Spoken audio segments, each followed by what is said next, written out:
সম্মানিত আমার উপস্থিত মুসল্লি ভাইগণ এবং আশপাশে আমার বন্ধুগণ, আসসালামু আলাইকুম রহমতুল্লাহ।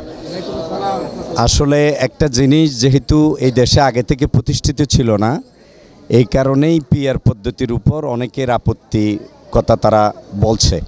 আসলে পিআর পদ্ধতিতে সবাই লাভবান হবে, এটাতে সবাই লাভবান হবে। যারা সংখ্যাগরিষ্ঠ মানুষের মতামত পাবে তারাই ক্ষমতায় যাবে। কিন্তু একটা জায়গায় দেখা যায় একজন ব্যক্তি 1 লক্ষ ভোট পেয়েছে, আরেকজন 1,05,000 ভোট পেয়ে বা 1,01,000 ভোট পেয়ে তিনি নির্বাচিত হয়ে গেলেন। তাহলে এই যে আরও 1 লক্ষ মানুষ ভোট দিলেন ওনার বিপক্ষে, উনি তো কিছুই পেলেন না। এই জন্য আমরা বলি পিআর পদ্ধতিতে হলে পার্সেন্টেজের ভিত্তিতে, তাহলে আমরা সকল মানুষের প্রতিনিধিত্ব নিশ্চিত হবে। এটা আমরা আশা করব। যারা এটা এখনও বুঝছেন না, আপনাদেরকে আমরা অনুরোধ করব বিষয়টাকে উপলব্ধি করেন।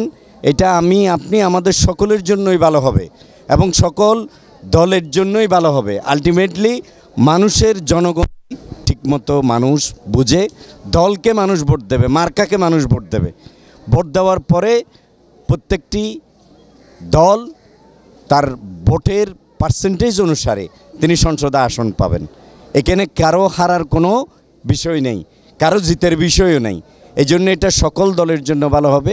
আমরা সকল রাজনৈতিক দলকে অনুরোধ করব যে আবেগের বশবর্তী হয়ে নয়, দীর্ঘমেয়াদী, এক টার্মের জন্য না, দীর্ঘমেয়াদী এটা আমাদের জন্য একটি কল্যাণ বয়ে আনবে এবং মানুষের জন্য এটি মানুষের ভোটের মর্যাদাকে সুপ্রতিষ্ঠিত করবে।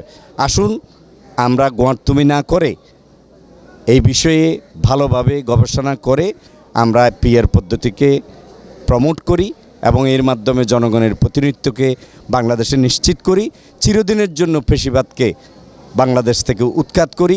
আপনার মাধ্যমে আমি 24-এর গণ আন্দোলনে, বিপ্লবে, 36শে জুলাইয়ের বিপ্লবে যারা শাহাদত বরণ করেছেন সেই সব শাহাদত বরণকারীদের আল্লাহর কাছে মাগফিরাত কামনা করছি এবং তাদের জান্নাতুল ফেরদৌসের উচ্চ মাকান আল্লাহ রাব্বুল আলামিন দান করুক, এই কামনা করি। ধন্যবাদ আপনাকে।